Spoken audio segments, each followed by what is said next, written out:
Attends, oh là là, t'es relou. Vas-y. Allez, vas-y, pose ta question, ça n'enregistre pas. Boker Tov d'abord, Shavua Tov. Je vous écoute, mon fils. On sait que tout est déjà prédisposé. La faute du Egel Hazav, elle nous pourchasse. On est arrivé à un moment donné crucial de réparation de la faute d'Adam. On replonge dans cette faute du Egel Hazav. Et là, je me suis posé la question de quelque part, elle était inévitable cette faute. Pourquoi? Parce que qui peut le plus peut le moins. Si un enfant il va avoir Qu'est-ce que tu viens de dire? Qui peut le plus peut le moins. Ah, qui peut le plus Peut le moins. peut le moins. Est-ce que tu connais le numéro de la police? Il faut arrêter ce monsieur. Concrètement, un enfant qui casse un verre chez lui, qui va voir, papa, excuse-moi, j'ai cassé un verre. C'est pas grave, mon fils. Et qui, le lendemain, va toucher des papiers importants, etc. Papa, excuse-moi. Et papa, il dit non, là, je t'excuse pas. Je suis vraiment. Papa, tu m'as excusé hier. Pourquoi tu m'excuses pas aujourd'hui? La faute de la gravité n'est pas la même. Concrètement, après la négociation de Moshe Rabbeinu pour excuser la faute du Egel Hazav, forcément, on va être excusé pour toutes les générations qui vont arriver, parce qu'on va être forcément dans un shlav en dessous de cette faute-là, parce on fait une faute après avoir vu Katian, après avoir vu tant de Nissim, donc on va sortir Baruch Hashem, et c'est pour ça qu'elle était, quelque part, elle est inévitable d'avoir fait cette faute. Parce que si on n'avait pas fait cette faute, qu'elle qu'aurait pu faire en sorte qu'on puisse trouver un jour qui contient autant de Rahmanut après négociation de Moshe Rabbeinu. Donc, la question ce dimanche, le lendemain de Yom Kippourim, c'est est-ce que la faute du Vaudor était-elle inévitable pour que ressorte ce jour si fatidique et important qu'est Yom Kippourim, conséquence de la faute du Vaudor malgré tout? Est-ce que c'était inévitable ou pas? Je vais te donner deux réponses. Une hors caméra tout de suite. Oui, mais il faut le dire à personne. Une, maintenant vous pouvez tous écouter, non. Ça pouvait tout à fait éviter. Et au niveau du pshat, Dieu se servira de l'erreur de l'homme pour juxtaposer face à lui ses plans à lui. Quoi que tu fasses, comme il est Dieu, quoi que tu fasses, il s'arrange toujours. Il peut s'arranger. Mais est-ce que la faute dans l'absolu était inévitable? La réponse est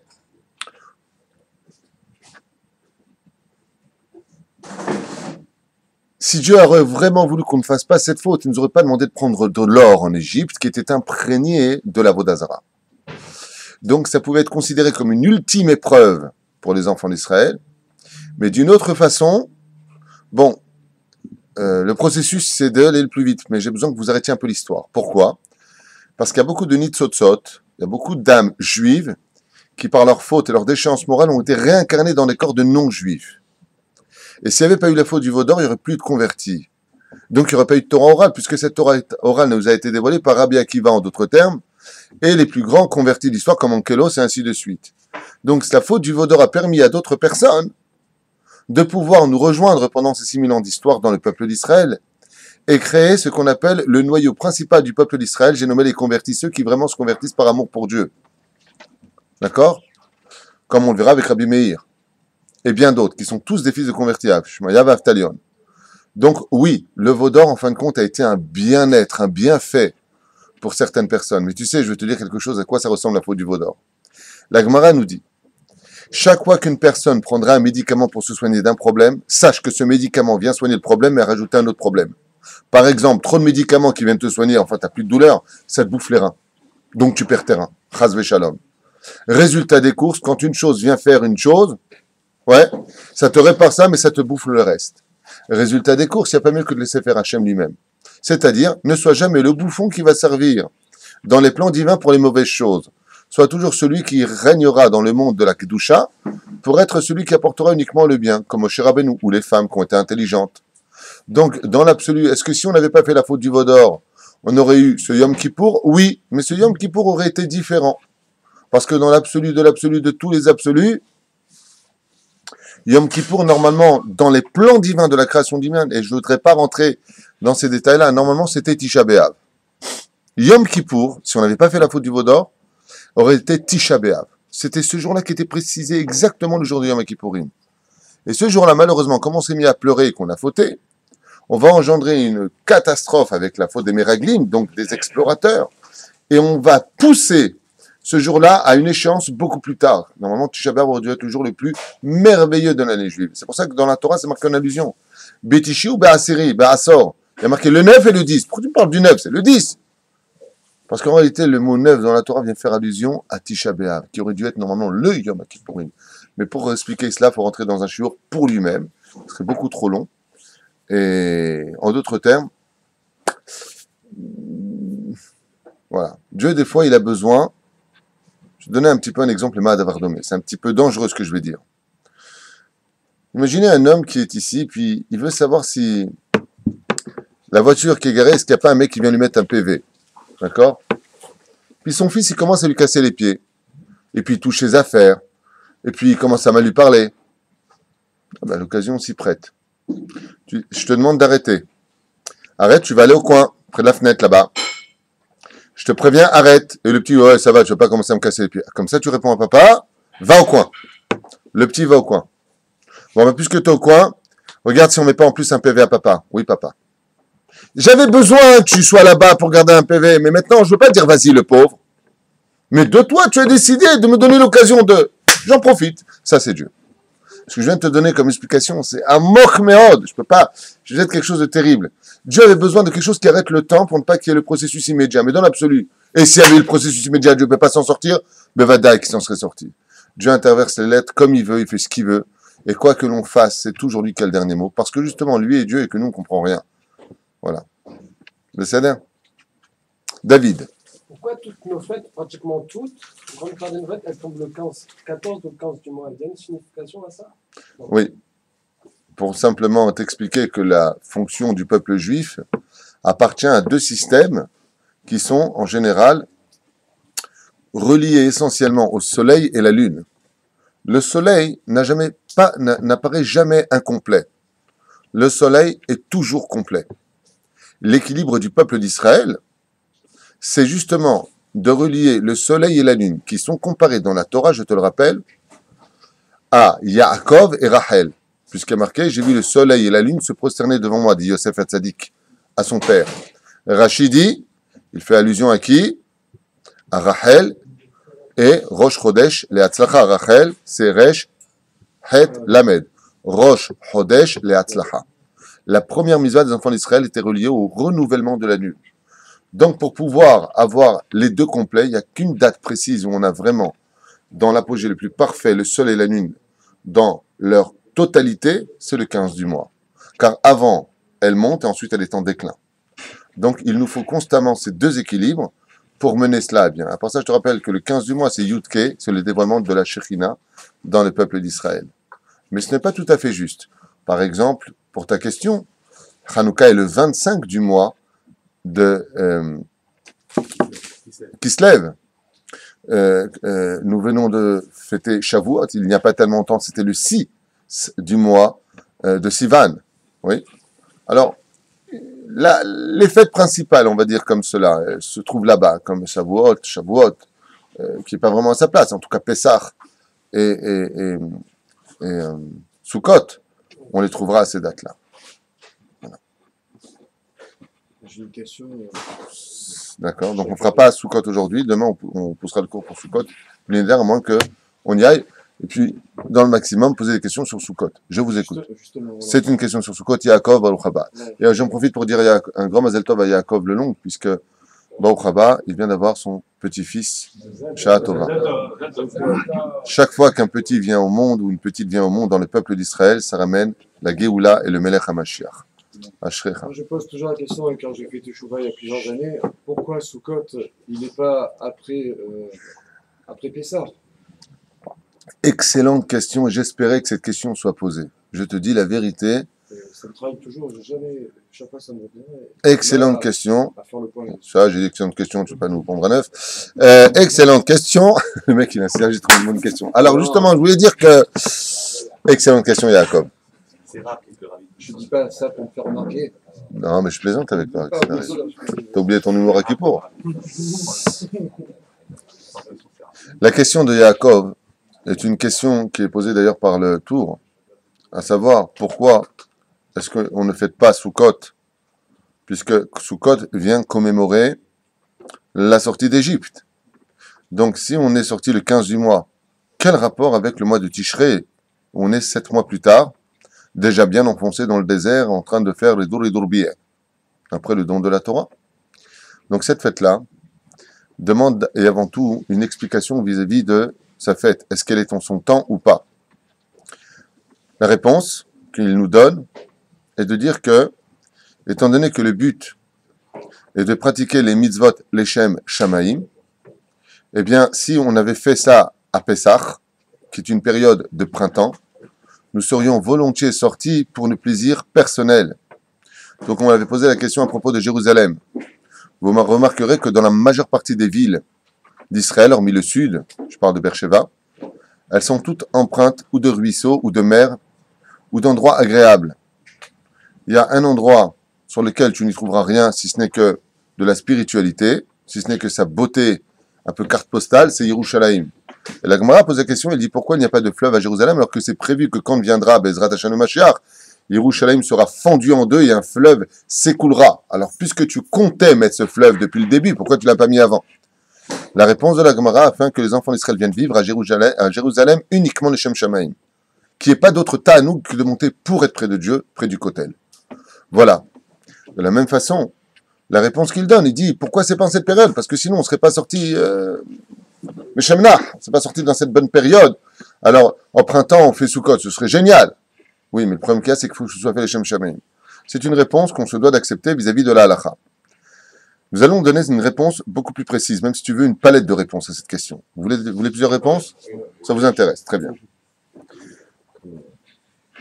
D'abord et avant tout, il faut savoir que la gématria du mot souka et lulav, c'est klala. Ça veut dire malédiction. En quoi, chas v'shalom, la souka et le lulav, chas v'shalom, je dis bien chas v'shalom, et Dieu ne plaise, aurait cette connotation de faire la gématria du mot malédiction. C'est qu'en réalité, le jour de Yom Kippourim, Dieu nous a pris en pitié. Et étant donné qu'il nous a pris en pitié, il y a malgré tout des dettes à payer. Les mains d'avoir nommé. Si une personne, à quoi ça ressemble en hébreu?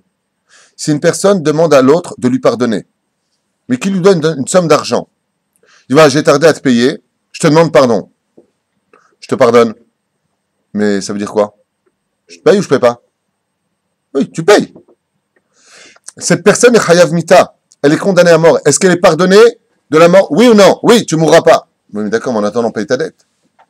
Il y a une chose qui vient remplacer la mort dans ce monde. Il y a plusieurs choses. Mais il y a deux qui sont fondamentalement connues dans le judaïsme.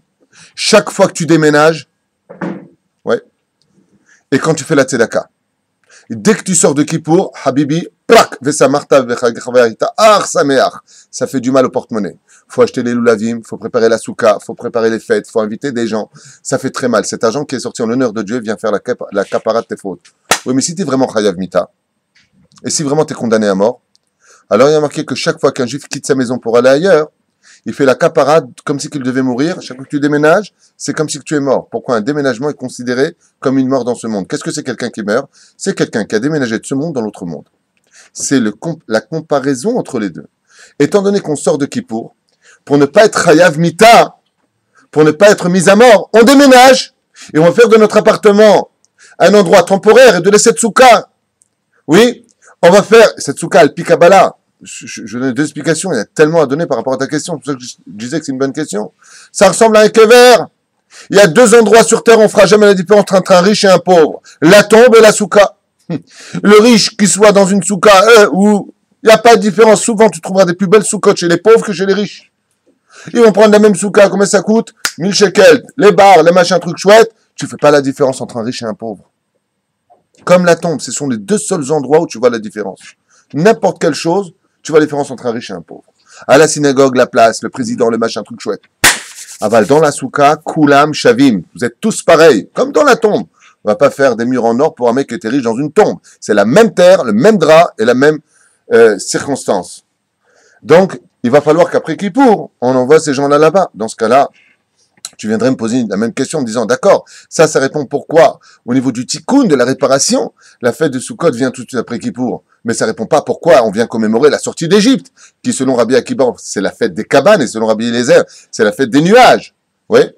Et donc, comme on le dira dans le Sidour, on vient plus commémorer la fête des nuages ou pas. Alors en réalité, tu vas comprendre que en aucun cas, Sukkot n'est pas du tout à sa date. La date de Sukkot tombe exactement comme il le faudrait, contrairement à la réponse du tour, qui vient nous dire que Bémet, c'est pas Beito Bismano. C'est qu'en réalité, il y a eu deux sortes de sorties d'Égypte. Il y a eu celle du peuple d'Israël sauvé par Dieu parce qu'on était au 49e degré d'impureté, et ça, c'est Pessah. Seulement voilà. En réalité, ce que vous devez comprendre, c'est que comme on le dit à Pessah, Ani velo malach, Ani velo saraf, Ani velo shaliach, Ani Hashem. Ce n'est personne d'autre que moi, Hashem, qui vous a accompagné. Quand nous sommes sortis d'Égypte et que nous avons fait la fête des cabanes, donc on était dans le désert, eh bien, on est arrivé jusqu'à un moment crucial où on a atteint le 49e degré de pureté. Ce 49e degré de pureté, si grandiose, a été démoli, détruit, spolié, tué, en d'autres termes, a ramené le monde au tohu vavohu par la faute du veau d'or. Akadosh Baruch Hu nous a quittés à ce moment-là. Il est sorti du camp d'Israël, parti, dur à dire pour un créateur du monde, mais partir boudé. Je ne veux plus rien avoir à faire avec vous. Chas v'shalom. Alors Moshe Rabbeinu rejoint Hachem dans les cieux et pendant 40 jours et 40 nuits va supplier Dieu de Aleph Be'Elul, du 1 de Elul jusqu'au 10 du mois de Tishrei. Et redescendra en disant Salarti Kidvar. Dieu nous a pardonné. Seulement, Akadosh Baruch Hu nous a pardonné en nous donnant sa Torah, mais il est resté Ne'elam. Mazé Ne'elam, il a disparu de nos yeux. C'est-à-dire qu'on était tous les enfants d'Israël avec la Torah de Dieu. Les Ma'ad Avardomé, un enfant a vraiment besoin de beaucoup d'argent, sinon il meurt. Le père est très fâché contre lui. Vient le grand frère, Moshe Rabbeinu, il dit au père, je t'en prie, tu peux pas laisser comme ça, malgré tout, pardonne-leur, c'est pas grave. C'est quoi? Voilà. Prends mon porte-monnaie, donne-leur. Oui, mais bon, on a l'argent, mais on n'a pas Dieu. On a la Torah, mais on n'a pas Dieu. Alors Moshe Rabbeinu, après Yom Kippour, pendant 5 jours, plus exactement 4 jours, il est parti rejoindre Hachem en dehors du camp. Et il lui a dit, Ribono Shel Olam, tu nous as fait sortir du pays d'Égypte. Toute notre gloire, c'est que tu nous accompagnes. Si tu n'es pas parmi nous, alors cette sortie d'Égypte n'aura qu'un aspect matériel et non plus spirituel. Et au bout du 4e jour, Akadosh Baruch Hu accepte de revenir dans le camp. Ce qui fait que, qu'est-ce que nous commémorons à Sukkot? Le retour d'Hachem qui revient renouveler la sortie d'Égypte. Et ça s'est passé quelle date, le retour de Dieu parmi le peuple d'Israël? Le 15 du mois de Tishrei, premier jour de Sukkot. Et ce jour-là de la commémoration du peuple d'Israël où Dieu nous a fait sortir du pays d'Égypte n'a rien à voir avec ce jour où Dieu nous a repris dans les bras. Vous avez remarqué que quand on se marie, on est l'un à côté de l'autre et on avance ensemble. Ça, c'est la sortie d'Égypte de Pessah. Mais quand on arrive à la maison, alors l'homme se retourne, et même quand on se fâche avec son épouse, à Dieu ne plaise, on dit que les retrouvailles après être fâché sont plus beaux que n'importe quelle rencontre, parce qu'on a envie encore de plus donner. On n'a plus peur de se perdre, alors on se serre encore plus fort dans les bras. Ça, c'est Sukkot. C'est-à-dire qu'en réalité des réalités, Pessah n'a aucune signification sans le retour de Sukkot. Car il y a deux sortes de sorties d'Égypte. Il y a celle du physique où on est sorti, et il y a celle de l'amour du peuple d'Israël où Dieu est venu nous prendre dans les bras. C'est la Souka elle-même. C'est pour cela que Bisiata d'Ishmaïa, Sukkot, en réalité, tombe parfaitement en temps et en heure, selon la date précise, non pas de la sortie d'Égypte, mais du retour de Dieu après la faute du veau d'or, soit le retour de Salarti Kidvarecha, j'ai pardonné selon ta parole, le 10 du mois de Tishrei, j'ai nommé Yom Kippour, où Dieu nous dit en fin de compte, maintenant, viens dans mes bras. Autre explication. Vous savez que comme nous l'avions déjà dit, Akadosh Baruch Hu, à l'image du 5e chapitre de Shir HaShirim, j'ai tapé à la porte et tu ne me réponds pas. Dieu est là pendant cette période des slichot que nous venons de terminer. Et les enfants d'Israël ont eu le choix de venir ou de ne pas venir aux slichot. Il n'y a pas eu de notion pour l'instant de ta'alir de teshuva selon la crainte ou l'amour que j'ai pour Dieu. Il y a simplement eu un éveil à est-ce que tu veux connaître ton Créateur? Tu sais qu'il est là, tu sais que tu peux lui parler, tu n'as pas besoin de faire monter ta prière jusqu'en haut, il n'y a pas besoin. Quand vient Rosh Hashanah, les 2 jours de Rosh Hashanah. Alors la crainte maintenant s'interpose. Tu as intérêt à faire tes chouvas, on ne sait pas si tu vas vivre ou pas cette année. On ne sait pas si tu vas, que Dieu préserve, être guéri ou pas cette année. On ne sait pas comment ton porte-monnaie va être cette année. Donc les gens rentrent quand même un peu suspicieux par rapport à l'année qui arrive. On a intérêt à se tenir à carreau. Résultat des courses, notre Teshuvah, qu'on appelle Asara Yemei Teshuvah, Yamim Noraim, les 10 jours terribles, sont imprégnés de la Teshuvah, de la crainte du bâton, ou de la crainte de la Romimout. Ça dépend du niveau que tu as, si tu es Yitzhak ou si tu es Esav. Mais ensuite, nous allons quitter, donc le 10 du mois, c'est-à-dire le 10e jour de la crainte, nous allons quitter cette situation pour entrer et oublier cette notion de craindre qu'est-ce que va devenir notre année, et rentrer dans un système éducatif, et surtout, Romemut She'en Kemoto, c'est la fête de Sukkot, qui, elle, représente la Teshuvah Be'ahava, c'est-à-dire le retour vers Hachem, non plus bichlal dans la crainte, mais uniquement dans la joie absolue. Ve'aita ach, seulement, ach veut dire en hébreu seulement, sameach.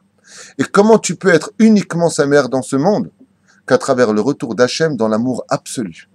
On est tous pareils, on est tous juifs. Rabotai, cette fois on va danser avec Hachem. Et cette fête est si importante qu'elle permet à l'homme de pouvoir dévoiler 2 notions extrêmement importantes, comme c'est marqué dans Maseret Avodah Zarah, le Daf Gimel. Ou là-bas, le Daf Bet et Gimel, puisque ça en parle. Là-bas, il y a marqué qu'à la fin des temps, Akadosh Baruch Hu proposera la Torah aux nations du monde. Proposera la Torah aux nations du monde. Et chacun d'eux, vous le savez, dira qu'est-ce qu'il y a marqué dedans, qu'est-ce qu'il y a marqué dedans. En fin de compte, on n'en veut pas. Mais ils porteront plainte en disant, mais c'est pas juste. Si tu nous avais proposé une mitzvah, comme par exemple Esav, il lui a dit le respect des parents. Non, il lui a pas dit le respect des parents, ça aurait été bien pour lui. Il lui a dit, tu ne tueras pas. Il a dit, je peux pas moi sans tuer, je dois vivre selon mon épée, dans la Torah c'est marqué. Alors il a dit à Ishmaël, tu ne voleras pas. Il lui a dit, t'es fou, je suis né avec humain de voleur. Yad Bakol Yad Kolbo, c'est marqué noir sur blanc dans le texte de la Torah. Alors il est parti voir les Ammonim, Ammon, Moab. Tu veux la Torah? Faut pas faire l'inceste. Je suis né d'une inceste, il lui a dit, la fille avec le père. Mais s'il avait dit, par exemple, honore ton père et ta mère, et ça, il leur dit, ah, ça me plaît. Dieu a voulu les piéger. Alors qu'est-ce qu'ont fait les nations du monde? Ils ont regardé une mitzvah extrêmement simple. Une mitzvah où c'est pas toi qui l'a fait, c'est elle qui te fait. C'est la mitzvah de la soukha.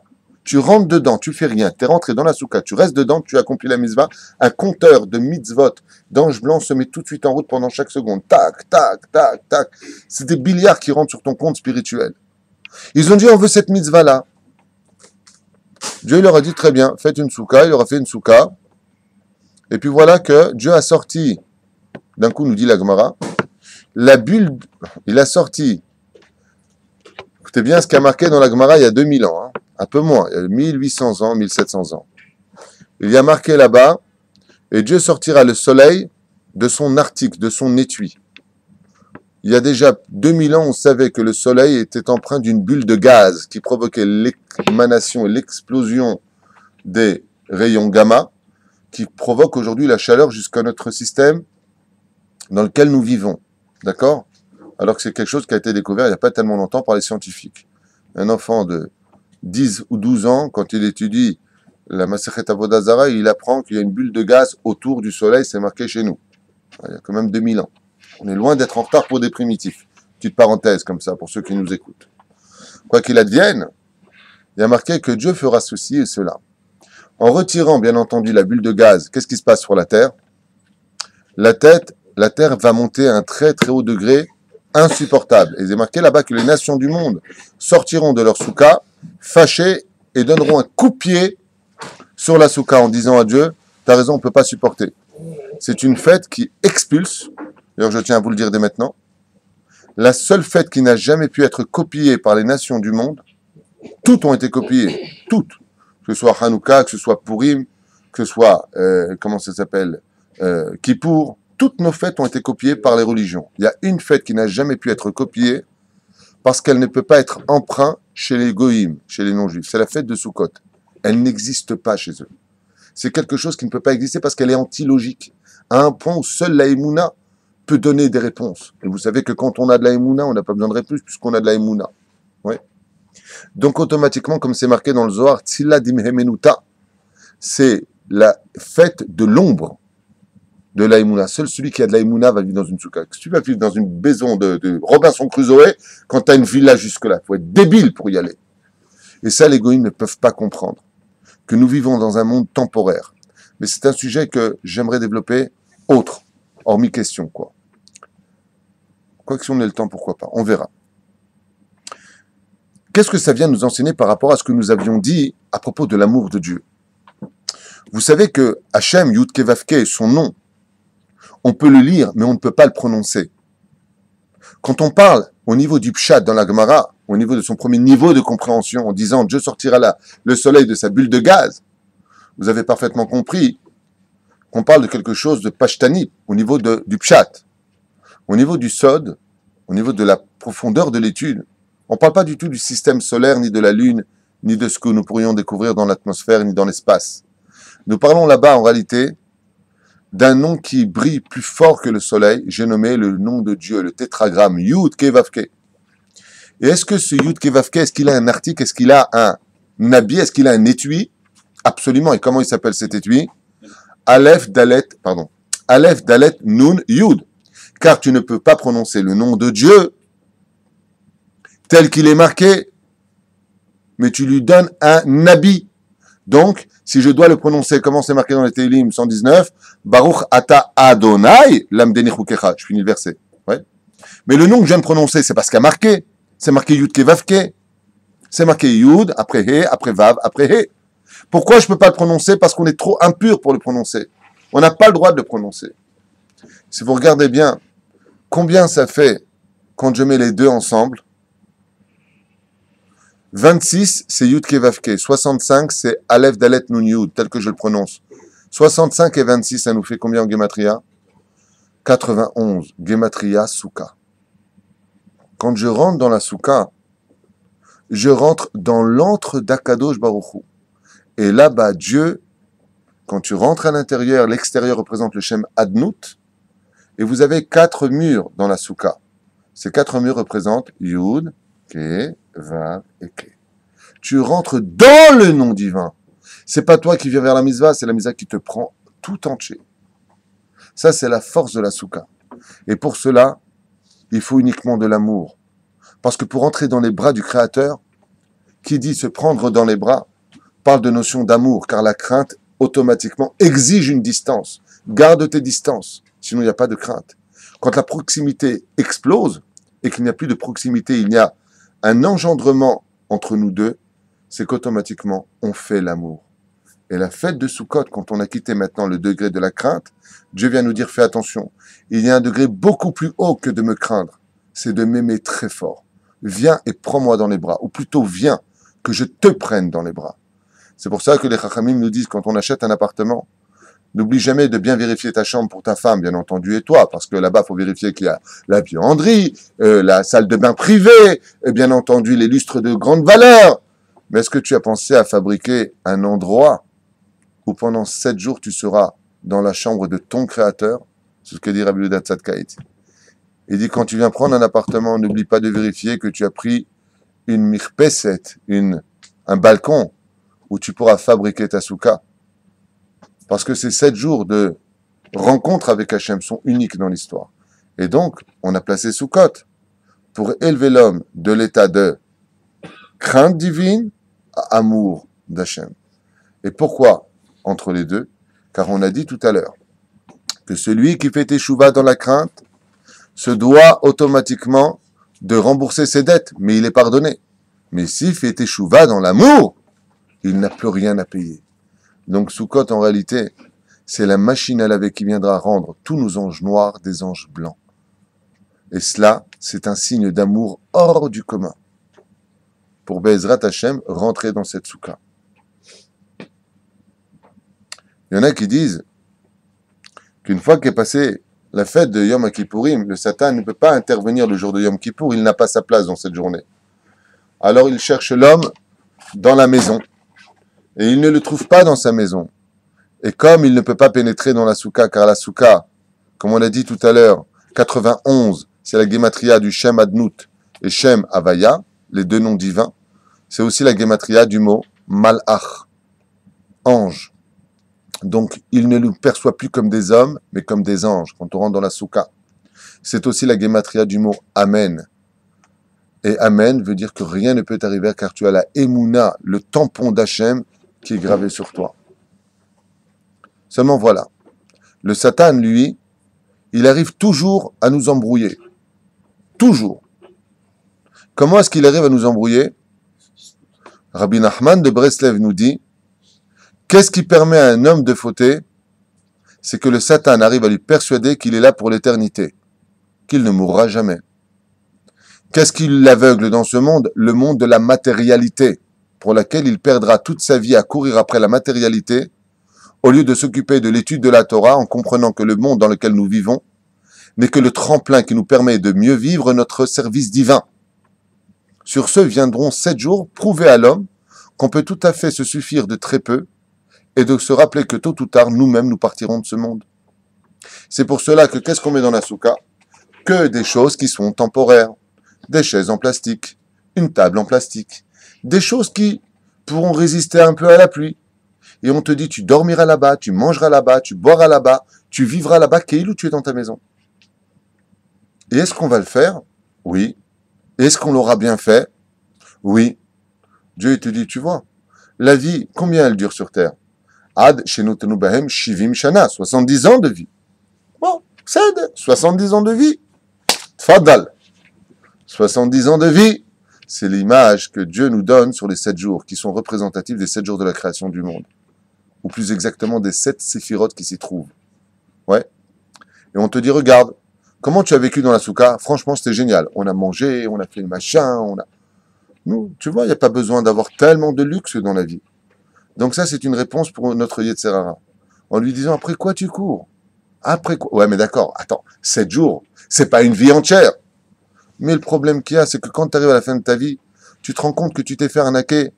Pas pour avoir autant de choses. Tu aurais pu te suffire d'un peu moins, comme c'est marqué dans la Mishnah de Masechet Avot. Eve mema'ed ba'esek ba'asok ba'torah. Qui t'a dit d'ouvrir autant de sociétés, de travailler autant d'heures? Le fait de travailler, c'est une fois de plus de permettre à Dieu de rester caché derrière le miracle. C'est Dieu qui t'envoie la parnassa. Alors là, doute que tu fais, c'est plus pour toi que pour Dieu. Dieu, il n'a pas besoin de tout ça. Dieu veut t'envoyer, il t'envoie. Il n'a pas besoin. La preuve en est, je connais que des gens qui bossent et qui gagnent rien. Et des gens qui travaillent du matin au soir, ils n'ont pas une thune. Je connais de travail, 2-3 heures, ils ont une tonne de thunes. Ça n'a rien à voir avec le travail. Celui qui n'a pas compris ça, il est encore loin, loin, loin de tout dans ce monde. Tout. C'est un âne batté qui vit dans un monde cartésien pour qui le monde de la Emouna n'a pas du tout sa place, le pauvre. C'est de la ishtadlout. C'est pas parce que tu vas travailler plus que tu auras plus. Et là, Souka vient t'enseigner ça. Tu travailles pendant Halamoed, tu verras pas de Siman Beracha. C'est marqué dans le Shulchan Aruch. Tu travailles pendant Halamoed, tu verras pas, à moins que certaines conditions. Si ton patron t'y oblige, s'il y a un gros F7 Meroubé, c'est-à-dire que si tu travailles pas, tu risques de perdre ta marchandise et là, tu vas voir. Donc, tu vas changer tes horaires. Mais de façon générale, si tu vas travailler pendant cette période, tu ne verras pas de signe de Beracha parce que c'est Dieu qui donne la Bracha. C'est comme quand tu es chômeur Shabbat, tu crois que tu fais d'une meilleure caisse. Tu crois, mais c'est une allusion. Parce que si tu travailles pendant ces périodes-là, tu vas avoir plein de choses qui vont péter à la maison. D'un coup, il faut changer le frigidaire, le moteur s'est arrêté. Punaise, combien ça coûte? 800 €. Punaise, heureusement que je bosse. Hein. Voilà, tu me dis de pas travailler. Bête! Si tu n'avais pas travaillé, il n'aurait pas explosé ton truc. C'est parce que toi, tu travailles pendant des périodes où Dieu te demande de lui faire confiance que ton truc, il explose.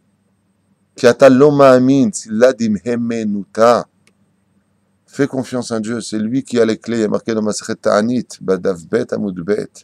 La clé de la Paranassa n'est pas dans tes mains, c'est Dieu qui l'a. C'est pas toi qui fais ton argent, c'est Dieu qui te l'envoie. Par les moyens qu'il veut. Après, c'est à toi de dire merci à Hachem ou merci à moi-même parce que je suis une bombe. Après, tu choisis ton camp. Aval, ça, c'est la fête de Sukkot. La fête de Sukkot nous dit, tu sais pourquoi on a eu besoin de Yom Kippourim? Parce que toute l'année, tu étais dans un monde où tu n'as pas eu assez d'essence spirituelle pour pouvoir surmonter les problèmes de la matérialité. Donc, tu as commencé à mentir, à voler, à mal parler, à travailler un peu trop, à croire que c'est toi qui faisais les choses parce que tu manques de spiritualité. alors rentre dans la souka. Comme c'est marqué dans la Gemara de Shabbat, Lo nitnu yamim tovim beshabbatot, ela she'asku batorah bilvad. Tous ces jours nous ont été donnés pour qu'on puisse justement étudier la Torah. Et quand on rentre dans cette petite cabane, avec cette espèce de paillasse au-dessus de notre tête, pour être simplement à l'ombre des choses, comme ont vécu nos grands-parents, vous savez pourquoi nos parents d'antan étaient beaucoup plus sages que nous, beaucoup plus reposés que nous, beaucoup moins malades que nous? Pour une raison très simple. C'est que eux savaient se contenter de peu. Quand je pose la question à ma mère en disant, vous vivez où en Tunisie? Avenue de Paris, là, bon ben voilà, c'était une cour pour tout le monde, et puis chacun avait notre petit appartement, les uns à côté des autres, comme les petits motels aux États-Unis. Et vous vivez bien? Yaouldi, elle me dit, avec 1 kilo de couscous, un tout petit 100 grammes de viande, on faisait une fête que aujourd'hui aucun argent ne peut payer. Aujourd'hui, il faut une grosse assiette toute blanche avec une espèce de chnena au milieu à 500 € la mana. Et là, t'es content, non, oh, j'ai bien mangé, on s'était sur le cul, là. Chez nous, on faisait n'importe quoi, tac, tac, tac, on kiffait. Une fois, j'étais avec un Israélien, plutôt un Français, mais qui est un peu israélien. On est parti à un mariage, à 500 shekels la mana. Alors, ils nous ont servi comme ça, oh, je suis la praline. Et lui, il était en train de dire, moi, ça, c'est taïm, c'est du saumon, avec le... Bon, il est comme ça, bon. T'as vu les pitotes, hummus, trina, avant, bon, encore une fois, c'est une question de goût. Nous, on a l'habitude, nous sommes gourmets, français, européens. On dépense des tonnes d'oseille pour, oh, c'était magnifique. 500 shekels, mais de quoi tu parles? Ton truc à l'intérieur, s'il a coûté 5 shekels au mec, c'est déjà un S. Pourquoi tu payes autant? T'as tellement d'argent à jeter dans ta vie. Ah, mais c'est gourmet, tu dois comprendre. Non, excuse-moi, je comprends pas. Ça, c'est Soukot. Soukot vient te dire, qu'est-ce que tu es en train de travailler pour acheter un fauteuil à 15 000 €? Ouais, mais attends, t'as pas compris? C'est le fauteuil de Zagrito, d'Italie, qui, il y en a 100 000 qui ont été créés dans le monde, il n'y en a pas plus, hein. Ben, dis donc. Et tu viens de jeter 15 000 € dans ce fauteuil. Oui, non, bah, toi, de toute façon, toi, tu comprends rien au luxe. Viens-moi, je t'explique. Il y a une fête juive, pas goy, juive, qui a jamais été plus copiée par les goïms parce que faut avoir un esprit juif pour comprendre. Assieds-toi sur la chaise en plastique ici, Meshemna. Ah, tu vois? Non, t'as raison. Prends un truc en cuir. À 1000 shekels. Les gemmes, 15 000 €. C'est la fête de Sukkot. La fête de Sukkot vient éduquer l'homme, comme le dit le Rambam dans les Ilchot Deot, sois bénoni dans la vie. Même si t'es riche, sois bénoni. Sois moyen. La gemme, tu vas payer ce qu'il y a de plus cher. La gemme, tu vas payer... C'est comment ça s'appelle un homme qui est digne de Torah et qui est multimilliardaire et qui prend que les meilleures choses de ce monde, le summum, ça s'appelle Menouval Bereshut Torah. C'est pas un tzaddik cet homme-là. Ça s'appelle Menouval, salopard qui se sert de la Torah. L'or et l'argent appartiennent à Dieu. Alors tu dois vivre quoi? Dans une rasra? Pas du tout. Fais-toi quelque chose de beau. Fais-toi quelque chose de bien. Comme Rabbi Udanassi qui avait des feuilles d'or, mais que ça serve le monde de la Torah. Je prends un grand salon, une grande table en marbre, qui va me coûter 1 million d'euros. C'est pas grave. Pourquoi? Parce que je vais mettre des pauvres et des talmidei chachamim à cette table. Tu as rendu ta table spirituelle. C'est ça, Soukot. Où je pisine, qui tu vas inviter? Qui tu vas faire profiter de ton monde matériel? Mais c'est pas du tout ce qui se passe. Regardez comment on est pendant toute l'année. On se plaint tout le temps. Il n'y a pas d'oseille. C'est très dur. On va payer des hôtels qui coûtent des fortunes. Il y a des gens qui vont déposer 50 000 shekels pour des vacances. À payer des fortunes. À voir quoi? Des femmes dénudées toute la journée dans les hôtels. Mater les filles de droite et de gauche. Perdre leur monde futur. Vient la fête de Sukkot. Il dit, bon, maintenant, ça suffit. Ah, il m'explique. Regarde exactement la réalité de ce monde. Toute ta vie, tu as vécu dans une soukha, tu t'en es pas rendu compte. Et tu as passé ton temps à faire quoi? Pourquoi est-ce qu'on ne pose pas de mezouza sur une soukha pour t'apprendre qu'elle est temporaire? L'ikboa, fixé, tu peux pas le dire sur une soukha, parce que la soukha est temporaire. Mais alors si c'est temporaire, pourquoi tu viens me dire que je dois faire de ma soukha keva? C'est-à-dire que dans la halakha, on te dit que tu dois faire de ton habitat, de ta soukha, un endroit fixe, pour te dire qu'en réalité, le décalcage de toute ta vie, c'est une soukha. Et que toute ta vie, tu devras vivre dans ce monde, en réfléchissant bien. Vous savez, la fête de Sukkot et de Pessah est extraordinaire pour deux raisons. La première, c'est qu'elle est éducative. La deuxième, à Pessah, c'est qu'on recherche le Hametz. Vous avez remarqué qu'en recherchant le Hametz, on est en train de jeter constamment des tonnes de choses. Oh là, tu vas bien, regarde, j'ai une tonne d'habits. Ouais. Tu veux pas, tu sais, j'ai acheté un lampadaire. Tu veux pas? Prends le temps du trajet. L'argent que tu as dépensé, est-ce que c'était vraiment utile? Si tu avais pris cet argent que tu l'avais donné à une famille, tu sais quel ange tu regardais pour l'éternité dans le monde futur? Alors bien entendu, quand on entend tout ça, on a envie de dire une chose, mais attends, il est fou ce mec, on vit plus ou quoi? Mais pas du tout. Vis, mais vis intelligemment. Tu as besoin, réfléchis. Tu as vraiment besoin? Oui, alors achète. T'as besoin? Non, non, j'aime bien quoi. Et qu'est-ce qu'on fait une fois qu'on a acheté? De côté. On n'en a rien à faire. Réfléchis. C'est l'éducation après Kippour. Tu sais pourquoi tu en as encore à Kippour et que le Machar s'est pas dévoilé? Parce que tu n'as pas encore compris comment vivre ta vie de juif dans ce monde. T'as pas compris que ta vie commence à partir de tes mains du jour de ta naissance et que toute ta vie est temporaire. Ça, c'est l'éducation. C'est pour cela que les simanimes que nous avons le jour de Sukkot sont représentatifs des points principaux du corps humain. Nous avons, vous avez remarqué, 4 espèces que nous allons nous accorder de posséder pendant la fête de Sukkot. Nous avons le premier qui est le loulav. Et le loulav représente quoi dans le corps humain? La colonne vertébrale. C'est-à-dire qu'on te demande de prendre le bloc qui soit droit. Sois droit dans ta vie. Marche droit avec Hachem. Ensuite, tu as les hadassim. Les hadassim représentent quoi dans le corps humain? Les yeux. Mais combien on a d'yeux? 2. Et combien on a de feuilles de hadas, de myrte? 3. Alors on est cyclope, on a un problème. La Torah vient te dire, pas du tout. Chaque juif se doit d'avoir 3 yeux dans sa vie. Un là et un ici. Mais un troisième qui soit où? Là, au milieu du cerveau. Chez Nehemar, comme c'est marqué, Chacham, Aenav, Berosho. L'intelligence d'un homme de la Torah, c'est que quand il fait quelque chose, il voit pas avec ses 2 yeux ici. Il voit avec ses 2 yeux et un œil ici au niveau du cerveau. C'est-à-dire, est-ce que c'est bien ou pas de prendre? Est-ce que ça vaut le coup de regarder ou pas? Il n'y a pas que ses yeux qui voient. Il y a l'œil du milieu. C'est pour ça qu'il y en a 3.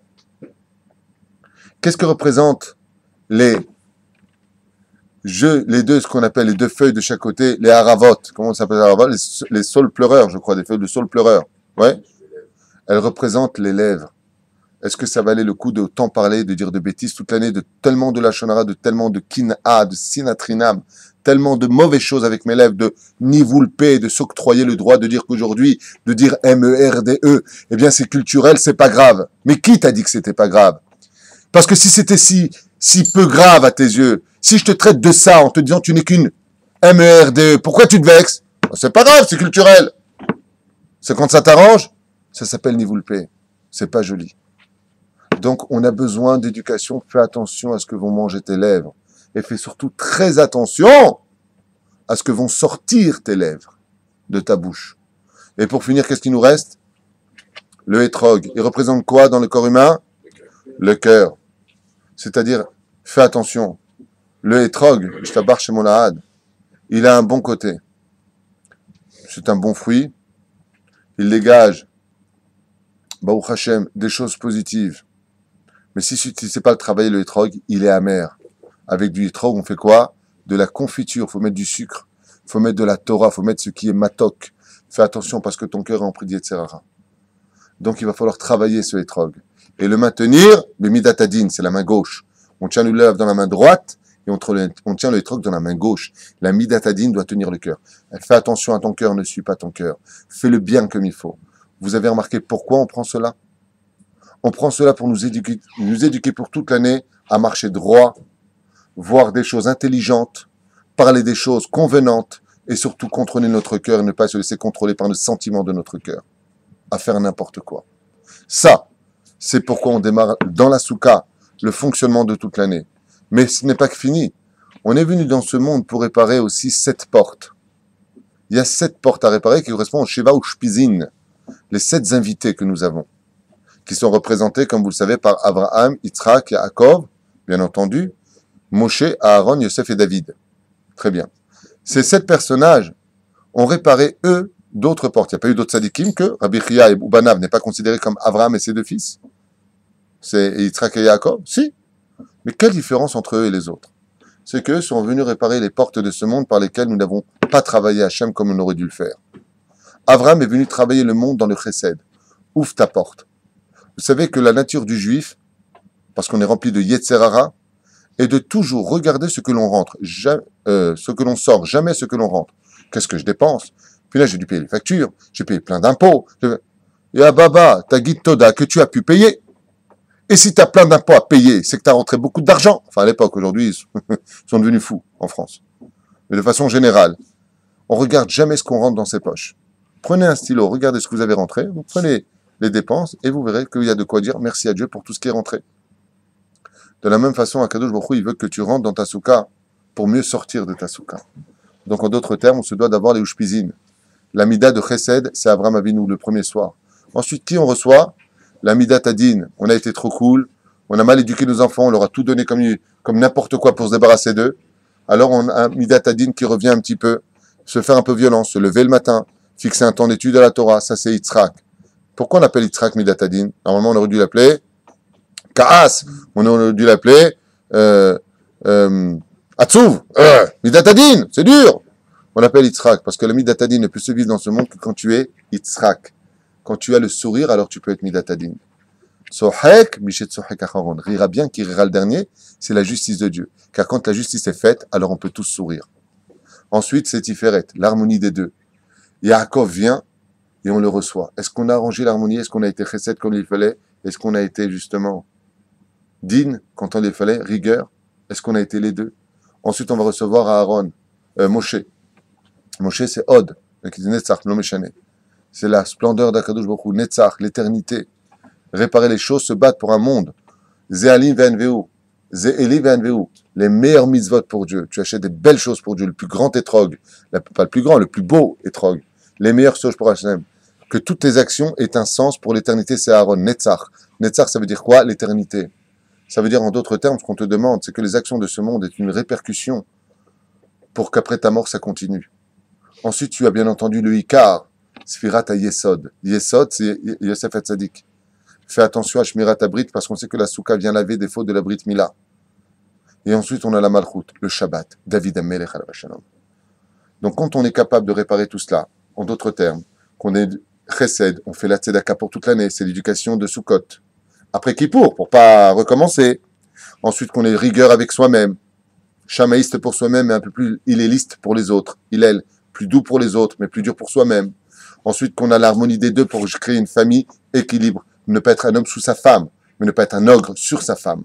Être un homme équilibré entre le monde du bien et du dur, de la bonté et de la rigueur. Ensuite, d'être quelqu'un, Bezrat Hashem, qui donne le meilleur au monde de la Torah, comme Moshe Rabbeinu. Et une éternité à nos actions, comme à Aaron, qui a perpétué son nom dans sa Keuna jusqu'à aujourd'hui. Et ensuite, Bezrat Hashem, d'être quelqu'un de droit avec sa Brit Mila. Car la Brit Mila, il a Chotemet d'Hashem, ne pas faire aucune avéra avec la Brit Mila. Vous avez compris de quoi je parle. Et pour finir, d'être un Shomer Shabbat Kilchata, c'est le roi David. Pourquoi on fait la Séouda de Melavé Malka? Melavé Malka, pourquoi on fait la Séouda? Elamed et Adam, exactement. C'est le roi David. Pourtant, c'est né Bezrat Hashem que le roi David, le Mashiach, ne viendra que quand on sera tous Shomer Shabbat Kilchata, Bezrat Hashem. Voilà pour ta question si courte, mais si importante, à mon humble avis. D'autres questions? Ou alors, il reste 1 minute. Pour la Souka. Abraham. Quand est-ce qu'on doit rentrer la première fois le Lulav dans la Souka? Quand tu veux. Dès qu'elle est faite, à partir du premier jour, tu peux le rentrer, mais tu n'es pas forcé de rentrer ta Souka, ton Lulav dans la Souka. En général, on lève ce Lulav à la Beth Knesset car on prie à la Beth Knesset. Voilà, donc c'est pas une... Non. Mais par contre, il y a des ségoulottes, il y a des belles choses à faire, comme par exemple de prendre, selon la tradition de Rabbi Nachman de Breslev, une bouteille de vin que tu laisseras attachée dans la Souka, à une des barres en haut. Tu prends une bouteille de vin, tu l'attaches bien comme il faut pour pas qu'elle tombe, bien entendu, sur la tête de quiconque. Et après Soukot, pour une personne malade, une personne qui veut tomber enceinte, très important de boire cette bouteille qui s'est emprunt du Shem Havaya. Pourquoi c'est si important? Parce que la différence entre le monde d'en haut et le monde d'en bas, comme le monde de Elohim ou Adnout et le monde de Yud Kevavke, dans lequel la Souka s'y trouve, c'est que quand tu as affaire au tétragramme, tu as affaire au Dieu des miracles. Donc la soukha, c'est un monde de miracles, absolu. C'est pour ça que quand j'avais déjà expliqué, même si on va me prendre pour un fou de l'autre côté, je ne peux rien faire pour les ignorants, avec toute l'humilité que je me dois d'avoir. Le meilleur endroit, s'il y a la sirène, c'est d'être dans la soukha. C'est dur à comprendre et à croire. Parce que là-bas, il y a le nom du miracle. Yud Kevavke est là-bas. Vous avez compris? Donc, comme Yud Kevavke se trouve là-bas, quand tu lui déposes une bouteille de vin, que cette bouteille de vin s'emprunte, comme on dépose des fois une bouteille d'eau sur la tombe d'un tzaddik, des choses comme ça. Alors après, tu bois de cette bouteille-là, Bezrat Hashem et Tirenissim Veniflaot. Tu auras de grands miracles, si Dieu veut. Si Dieu y veut. C'est pas forcément que avec le vin, ça peut être avec autre chose. Ta belle-mère aussi, si elle te casse les pieds, tu la pends là-bas pendant 7 jours, et puis après, tu t'en sers bien. Ouais. Étant donné qu'à la moelle, on ne travaille pas, Oui. est-ce que on est dans la soukha, donc on essaie de rester le maximum dans la soukha, est-ce qu'on peut travailler dans la soukha? On va aller à l'ordinateur, envoyer des messages. La soukha indigne de Beth Knesset, tout ce que tu peux faire là-bas, tu fais pas dans la soukha. Tout ce que tu peux pas faire dans une synagogue, tu fais pas. La reine, si c'est Stam envoyé comme ça, tchik-tchak, il n'y a pas de problème. Elle va devenir s'installer et de travailler dans la soukha, zélo à makom. C'est pas l'endroit pour cela du tout. Maintenant, il est préférable, dans ton cas, ça c'est un cas que je connais particulièrement bien, étant donné que tu as Efsed Meroubé, tu as de grandes pertes, tu vas travailler 2 heures, faire là-bas ce que tu vas faire, après tu reviens dans la soukha. D'accord? Mais par contre, puisque tu as posé la question, j'en profite pour rappeler à tout le monde que c'est pas du tout une période pour se promener, pour aller visiter Israël. C'est pas une période pour aller voir les uns les autres, si ce n'est que pour entrer dans leur soukhoth. Oui. Ah bah, c'est pas du tout une période où on doit s'octroyer le temps de gaspiller parce qu'on ne se rend pas compte qu'on n'a pas encore fini les fêtes. Et qu'il y a un jour qui réunit l'amour et la crainte. J'ai nommé Hoshana Rabbah. Et Hoshana Rabbah, tout a été fermé et scellé pour l'instant, mais rien n'a été envoyé. Jusqu'à Hoshana Rabbah, on peut envoyer encore une tonne de mitzvot sur la balance et faire tout percuter pour que Dieu réouvre notre lettre et change les conditions pour de meilleures conditions pour l'année. Donc, si on sait que chaque seconde dans la soukha, c'est un ange qui monte sur la balance de notre poids et de notre avantage ou de notre inconvénient si on ne fait pas ce qu'il faut, combien on doit être intelligent de rester le plus possible dans une soukha bien cachère pendant cette période. Donc, mieux vaut passer 2 heures, si tu veux, à envoyer tes fax à ton bureau et rester le reste dans la soukha que d'enfreindre les interdits de la Torah pour rester dans la soukha. Il y en a qui utilisent une pergola. Une pergola pour une soukha. Peut-on utiliser une pergola pour la soukha? Oui. Ça dépendra aussi de quelles conditions. Aval, on a tout à fait le droit d'utiliser une pergola. Tu peux même mettre dessus le srach et tu peux même faire ta soukha sous la pergola. La seule chose qui dérangerait, c'est les clous. Dans ce cas-là, il faudrait voir comment on fait de la pergola. Aval, dans l'absolu, il n'y a aucun problème d'utiliser une pergola pour une soukha. Juste un problème de clous, je te dis. Pour retirer les clous, en général. Okay. Pourquoi ne mettons pas les téphilines? C'est une marloquette dans la Gemara. Pourquoi ne mettons pas les téphilines pendant la fête de Sukkot? La réponse est très simple. On ne met jamais 2 couronnes sur une même tête. Étant donné que la fête de Chol HaMoed de Sukkot, c'est déjà une couronne au-dessus de notre tête, qu'est-ce qu'on viendrait faire à partir de ce moment-là? De mettre encore une couronne sur la tête. C'est pour cela qu'on ne met pas de couronne sur la tête et c'est la raison pour laquelle on ne le fait pas. Ouais. Parce que Hoshana Rabbah, donc notre tout peut encore changer. Alors, entre Kippour et Hoshana Rabbah, tout peut absolument encore changer tant qu'on n'est pas arrivé à Hoshana Rabbah. Hoshana Rabbah, c'est fini, Nigmar. Quand tu as fini Hoshana Rabbah, après Bezrat Hashem, nous dansons avec les Sifrei Torah, Nigmar. Donc c'est la question que je voulais poser. Alors, bon, si on fait des fautes entre Kippour et Rosh Hashanah, est-ce que de la même façon, ça peut influencer du mauvais côté? Absolument. Pourquoi on fait plus les Targunim? Parce qu'on est en fête. Et parce que je te l'ai déjà dit, on quitte la crainte pour entrer dans l'amour. Et quand on fait de l'amour, on ne rappelle pas les fautes. Comme on dit, je t'aime avec tes qualités et tes défauts. Mais la justice, en haut, reste justice. Rav, quand on a le lulav en main, et qu'on se déplace, on fait plusieurs mouvements, etc., qu'est-ce que ça crée? Quand on a le lulav entre les mains et que nous allions dans les 6 directions, c'est-à-dire, comme vous l'avez compris, 1, 2, 3, 1, 2, 3, 1, 2, 3, 1, 2, 3, ta, et ensuite en haut et en bas, et on finit là-bas. Le Zohar nous dit, ainsi que la Gemara, quand on agite le loulav, c'est comme si on aveuglait le Yetzer Hara. C'est-à-dire que je vais m'expliquer clairement. Qu'est-ce que Bichlal, le loulav, c'est Arbat Aminim, les Arbat Aminim qu'on appelle les 4 espèces que nous avons entre les mains. Vous savez qu'un roi n'est roi dans ce monde que quand il a ce qu'on appelle son sceptre. C'est quoi un sceptre? Sceptre du roi, c'est avec cela d'ailleurs que la vie et la mort se déclarent souvent, comme on a vu chez Esther. En hébreu c'est le charvit. S'il étendait son charvit et qu'elle le touchait, ça voulait dire qu'elle pouvait vivre. Mais s'il n'avait pas bougé son charvit, elle était mise à mort. À la fête de Sukkot, Dieu nous prouve son amour en nous remettant entre les mains les 4 espèces, qui sont le charvit du roi. Quelle particularité ont ces 4 espèces de Sukkot? Ils ont 2 particularités. La première, c'est qu'elles poussent toute l'année et n'ont pas de saison, et qu'elles ont constamment besoin d'eau, et En Maïm et la Torah.